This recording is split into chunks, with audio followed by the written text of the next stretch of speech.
Halo semuanya, perkenalkan saya Jovial Ganangali Pasahu, NIM 181230337. Kesempatan kali ini saya akan merepresentasikan final project yang saya lakukan untuk mata kuliah PMT. Judulnya adalah pemodelan sistem DSP non-linear pada rantai audio analog menggunakan arsitektur pulsar dilated CNN. Kita mulai dari masalah dasarnya, kenapa saya ambil masalah ini untuk di-solve. Di dunia produksi musik itu hardware audio yang murni, kayak di gambar di samping itu, contohnya itu kompresor atau reverb yang mewakilkan gaung atau gema, itu harganya sangat mahal, yang premiumnya ya, ukurannya juga besar dan rentan banget untuk mengalami kerusakan komponen fisik.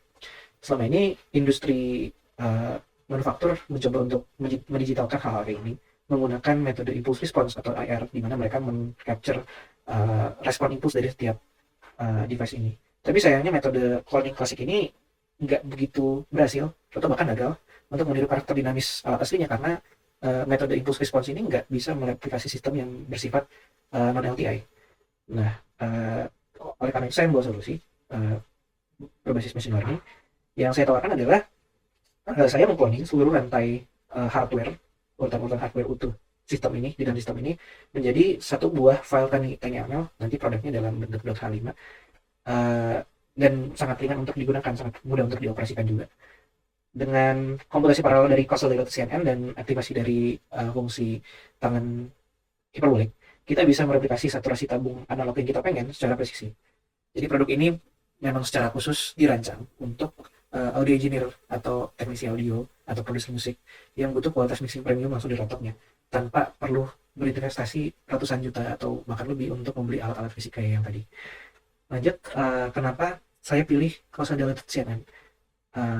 Cara kerjanya kurang lebih seperti gambar ilustrasi yang saya buat tersebut, itu melakukan konvolusi. Jadi dia melakukan konvolusi based on sampel-sampel inputnya, dan sampel-sampel konvolusi ini ya dikonvolusikan supaya dapat outputnya.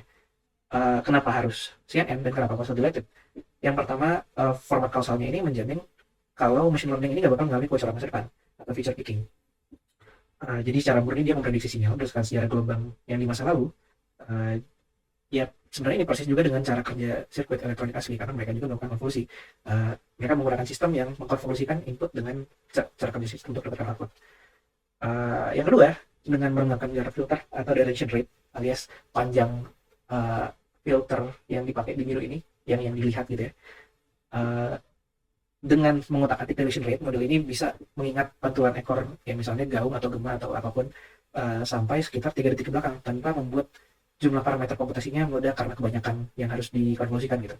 Sehingga jatuhnya ini berada di TinyML kelasnya, karena masih ringan, masih sangat operatable di rata-rata komputer yang ada sekarang. Yang ketiga, bedanya dengan arsitektur sequential kayak LSTM atau RNN, mereka rawan banget bottleneck.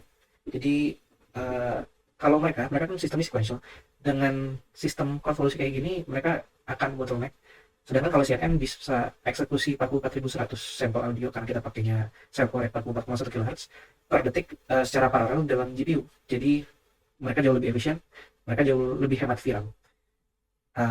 Problem berikutnya adalah kenapa kita pakai CNN padahal rata-rata alat audio itu sistemnya non LTI.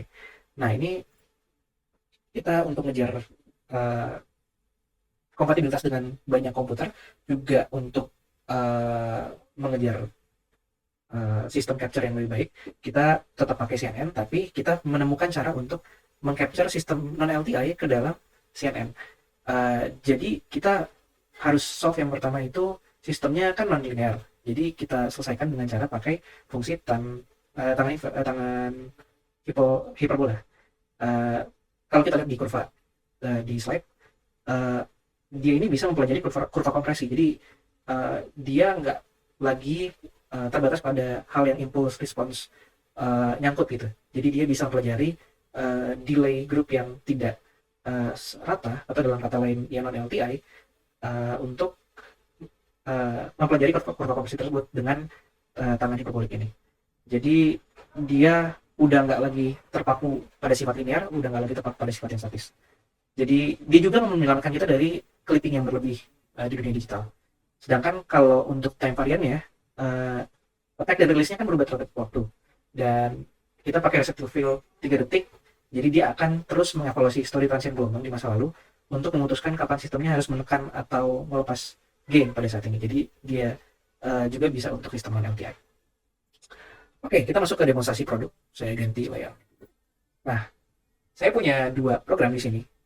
Program Python pertama adalah untuk membuat mesinnya belajar tentang bagaimana cara kerja audio ini. Jadi intinya saya masukin dua file audio. Satunya adalah sinyal audio mentah, satunya lagi adalah sinyal audio setelah dilewati komponen analog yang mau kita replika ini. Jadi dari situ dia akan menghasilkan file .h5 yang adalah basically dia nyimpan karakteristik dari device analog ini. Jadi contohnya kalau di sini di program ini saya masukin, nah ini input yang clean dan output yang beneran pakai analognya. Nanti hasilnya adalah neural chain model .h5 ini. Saya udah melakukan learningnya untuk menghemat waktu. Intinya saya melakukan dengan 50 epoch supaya nggak overfitting underfitting. Baiknya di epoch 30-50. Saya udah melakukannya. Ini prosesnya sekitar setengah jam. Dan dia disimpan jadi neural chain model H5.H5.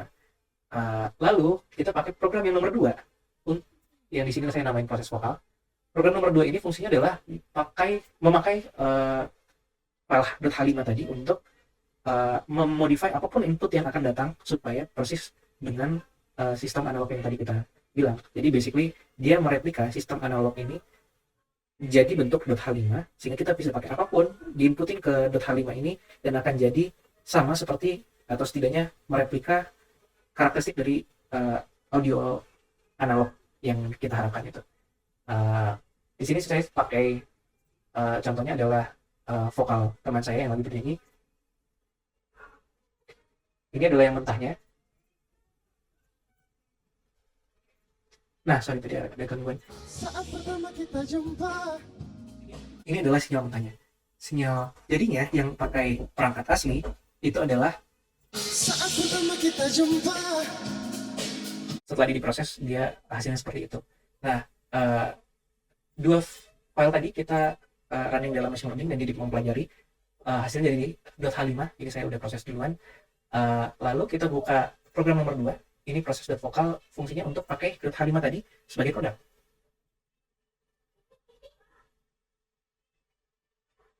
Nah, di terminal yang sebelah kanan ini saya melakukan running program proses vokal yang tadi, dan hasilnya adalah ini vokal hasil AI.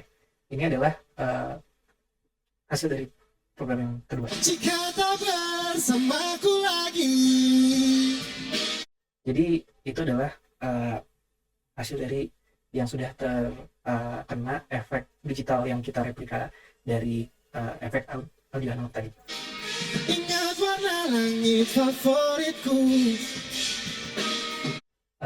Untuk perbandingan, saya akan menunjukkan versi mentahnya seperti ini. Jika tak bersamaku lagi.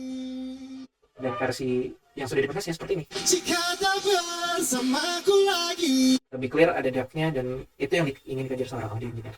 Kurang lebih seperti itu demonstrasinya. Jadi pada intinya saya punya dua program, yang satu untuk training, yang satu untuk implementasi dari training tadi. Dan hasilnya seperti itu. Kita kembali ke presentasi. Oke, jadi sebagai kesimpulan, proyek yang saya buat ini sudah membuktikan baru saja tingginya efisiensi machine learning dalam running DSP. Arsitektur yang saya pilih, Consolidated CNN dengan memori temporal yang 3 detik, sukses menggantikan konvolusi klasik untuk meniru sirkuit audio dinamis secara ringan. Kedepannya, model TinyML yang saya buat ini berpotensi besar untuk merevolusi live mixing atau metode untuk mixing audio pada panggung atau konser atau apapun. Dengan mengubahnya menjadi format plugin, jadi orang bisa masukin ke aplikasi apapun, namanya VST, Virtual Sound Program. Seorang engineer ini, teknisi audio, mereka cukup membawa satu buah laptop untuk menggantikan suran rak yang tadi berat dan saya tunjukin di awal itu.